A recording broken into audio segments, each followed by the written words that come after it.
আবারও হুমকি আর পাল্টা হুমকি। মধ্যপ্রাচ্যে উত্তেজনা যেন থামছেই না। এবার অবকাঠামোয় হামলার জবাবে কঠোর প্রতিশোধের হুঁশিয়ারি দিল ইরান।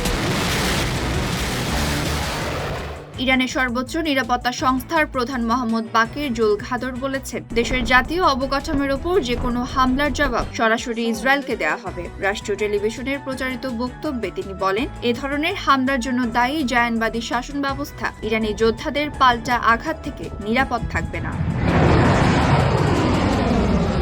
এদিকে গত সপ্তাহে আবার উত্তেজনা বেড়েছে তেহরান ও ওয়াশিংটনের মধ্যে। এর আগে 17 জুন দুই পক্ষ একটি সমঝোতা স্মারকে সই করেছিল, যার লক্ষ্য ছিল এপ্রিলে যুদ্ধবিরতিকে আনুষ্ঠানিক রূপ দেয়া এবং স্থায়ী শান্তির পথ তৈরি করা। তবে নতুন সংঘাতে সেই প্রক্রিয়া আবারও জটিল হয়ে পড়েছে। 72 ঘন্টা ময়েশ্চার লক সমৃদ্ধ লিলি বডি ওয়াশ শিয়া বাটারের গুডনেস স্কিন রিপেয়ার করে রাখে সফট ও গ্লোয়িং। যুক্তরাষ্ট্র দাবি করেছে, বুধবার গভীর রাত থেকে বৃহস্পতিবার ভোর পর্যন্ত 90টি সামরিক স্থাপনায় হামলা চালানো হয়েছে। তবে ইরানের অভিযোগ, শুধু সামরিক নয়, বেসামরিক অবকাঠামো লক্ষ্যবস্তু করা হয়েছে। এমনকি তেহরান থেকে মাশহাদ পর্যন্ত সেতু ও রেল যোগাযোগেও হামলা চালানো হয়েছে। বৃহস্পতিবার মাশহাদের প্রয়াত সর্বোচ্চ নেতা আলী খামেনিকে দাফন করা হয়। আর ইরানের দাবি, যুক্তরাষ্ট্রের হামলায় এখন পর্যন্ত 17 জন নিহত হয়েছেন।